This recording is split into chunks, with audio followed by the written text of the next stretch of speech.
Di saat semua orang meragukan, Mohzaki Ubaidillah justru menantang takdir melawan Li Shifeng dan satu momen bisa mengguncang Swiss Open 2026.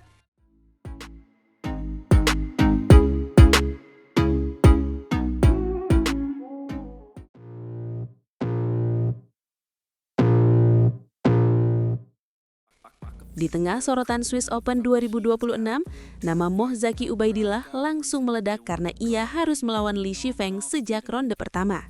Banyak yang bilang itu undian paling kejam, karena Li Shifeng datang sebagai unggulan utama, sementara Ubed masih mencari pijakan di panggung besar bulu tangkis dunia. Justru di titik itu mental juara diuji, bukan saat lawan mudah, dan Ubed menegaskan ia tidak mau datang hanya untuk melengkapi daftar pertandingan.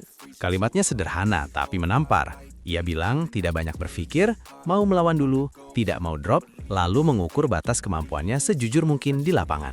Pernyataan itu terdengar tenang, namun efeknya keras. Karena banyak pemain muda rontok sebelum memukul shuttlecock pertama ketika berhadapan dengan nama besar berperingkat tinggi. Di sini Ubed memilih arah berbeda. Ia menolak tunduk pada angka ranking BWF, sebab baginya setiap pemain punya kans masing-masing untuk menang. Itu bukan omong kosong motivasi, melainkan fondasi bertanding. Karena jika pikiran sudah kalah, kaki melambat, tangan kaku, dan keputusan teknis jadi berantakan. Publik Indonesia sekarang menunggu satu hal penting. Apakah keberanian itu bisa berubah menjadi pola permainan efektif saat tekanan rally panjang mulai menggerus stamina? Kita tahu, Li Shifeng punya ritme rapi, transisi depan belakang cepat, dan kemampuan membaca arah pukulan yang sering membuat lawan dipaksa bertahan tanpa henti. Namun justru karena itu, duel ini menarik, sebab Ubed tidak dibebani status favorit. Jadi ia bisa bermain lebih lepas, lebih nekat, dan lebih berani mengambil resiko. Saat lawan unggulan pertama mulai nyaman, kejutan biasanya lahir dari pemain yang berani mematahkan tempo, mencuri momentum, lalu memancing kesalahan dengan perubahan tempo. Ketika rally memanjang, ia perlu memilih momen serang dengan disiplin, sebab memaksakan smash di waktu salah justru membuka ruang counter yang mematikan. Skenario idealnya bukan menang cepat, melainkan membuat Li Shifeng keluar dari zona nyaman, lalu memaksa pertandingan masuk wilayah mental yang lebih liar. Di wilayah itu, status unggulan tidak selalu menyelamatkan, karena tekanan publik pada favorit bisa berubah jadi beban, terutama ketika skor ketat di poin-poin akhir. Ubed harus menjaga bahasa tubuh tetap tegak, karena ekspresi percaya diri sering mempengaruhi psikologi lawan, bahkan sebelum shuttlecock menyeberang net berikutnya. Penonton Indonesia tentu ingin kemenangan, tetapi ada nilai besar lain, yaitu melihat Mohzaki Ubaidillah berani menantang level tertinggi tanpa rasa gentar. Jika ia mampu mencuri satu game, narasinya langsung bergeser dari underdog biasa menjadi ancaman nyata, dan itu bisa mengubah peta kepercayaan diri musim ini. Bahkan bila hasil akhirnya belum sesuai harapan, performa melawan Li Shifeng tetap bisa menjadi batu loncatan penting menuju turnamen berikutnya. Karena pada akhirnya, karir besar dibangun dari malam-malam sulit seperti ini, ketika pemain muda memilih bertarung habis-habisan alih-alih bermain aman. Swiss Open 2026 pun menjadi panggung pembuktian. Apakah keberanian Ubed hanya kalimat wawancara, atau benar-benar senjata yang hidup di lapangan? Satu hal pasti, ia sudah mengirim pesan keras ke siapapun yang meremehkannya. Semua bisa dikalahkan, dan ia datang untuk menguji kalimat itu. Jadi ketika pertandingan dimulai, jangan hanya lihat ranking. Lihat keberanian, disiplin, dan momentum. Karena di sanalah kejutan terbesar bulu tangkis sering dilahirkan.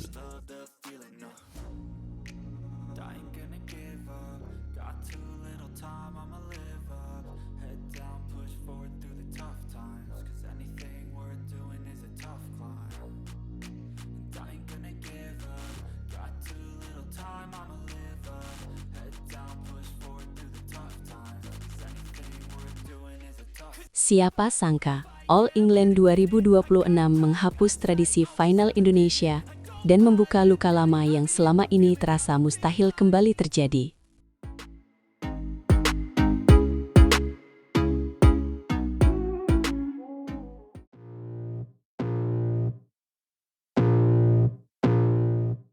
Kalimat itu bukan hiperbola, karena Indonesia benar-benar tanpa wakil di final All England 2026 setelah langkah terakhir kandas di semifinal. Yang paling menyayat, harapan terakhir ada pada Raymond Indra dan Nicolaus Joaquin, pasangan muda yang sempat membuat kita percaya kisah kejutan akan lahir. Mereka melawan Kim Won-ho dan Seo Sung-jae, pasangan Korea Selatan yang terkenal stabil, rapi, dan berani mengambil risiko pada momen penentu. Game pertama sebenarnya memberi sinyal manis, karena Raymond dan Joaquin sempat tertinggal lalu berbalik unggul lewat rangkaian poin cepat yang memicu sorak. Tapi saat skor menegang, ketenangan lawan lebih tajam. Dan dari posisi imbang, kontrol rally berpindah perlahan, sampai wakil Indonesia kehilangan momentum paling mahal. Masuk game kedua, tempo Indonesia menurun. Serangan tidak segarang awal laga, sementara lawan membaca arah permainan dan memaksa kesalahan berulang di poin kritis. Skor akhir menutup cerita malam itu, sekaligus memastikan Indonesia tanpa finalis. Sebuah kenyataan yang terasa asing bagi pecinta bulu tangkis Indonesia. Kenapa asing? Karena selama 1,5 dekade terakhir, seburuk apapun perjalanan tim, biasanya selalu ada satu nama yang menembus partai puncak. Kita pernah jatuh, tapi tidak benar-benar kosong. Dan itulah mengapa All England 2026 terasa seperti alarm keras, bukan sekedar hasil. Kalau kita tarik ke belakang, kali terakhir Indonesia tanpa wakil final terjadi pada 2011. Lalu setelah itu, tradisi hadir kembali nyaris setiap musim. Tradisi itu dibangun oleh banyak generasi, dari ganda campuran sampai ganda putra, bahkan tunggal putra.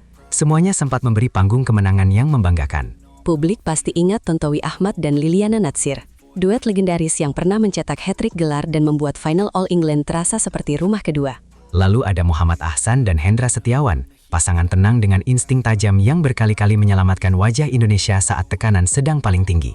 Itulah sebabnya ketiadaan finalis kali ini terasa menampar, karena standar Indonesia di All England selalu lebih dari sekedar lolos, melainkan mengejar trofi. Kita juga tidak boleh menutup mata pada konteks. Indonesia mengirim banyak wakil lintas sektor. Artinya peluang ada, tetapi eksekusi belum konsisten sampai garis akhir. Di level Super 1000, detil kecil menentukan nasib. Satu ragu di net, satu langkah terlambat, atau satu keputusan servis bisa mengubah arah turnamen.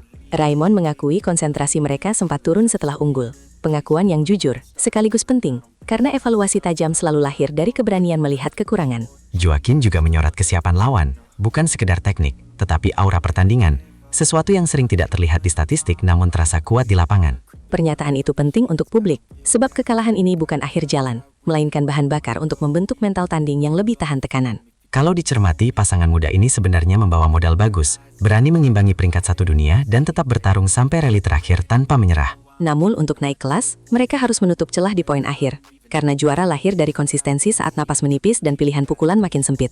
Jadi narasi Indonesia tanpa finalis di All England 2026 harus dibaca lengkap.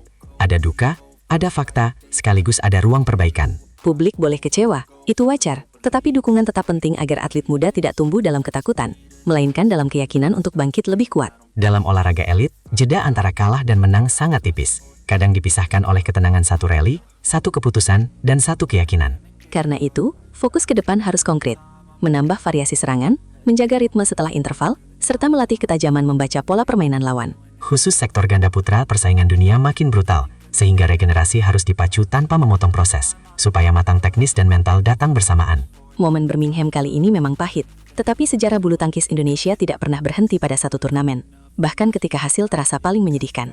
Justru dari malam seperti ini, identitas tim diuji, apakah memilih larut dalam luka, atau menyusun ulang keberanian untuk menantang panggung yang sama.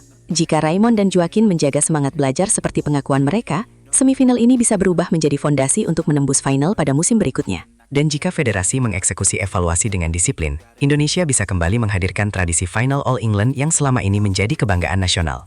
Cerita pilu ini harus diingat, bukan untuk meratapi kegagalan, tetapi untuk memastikan setiap latihan berikutnya membawa standar yang lebih tinggi. Ketika hari itu datang dan Indonesia kembali berdiri di partai puncak, kita akan paham bahwa luka All England 2026 tidak sia-sia. Sampai momen itu tiba, satu pesan paling penting tetap sama. Terus dukung atlet Indonesia, karena kebangkitan besar selalu dimulai dari kepercayaan yang tidak putus.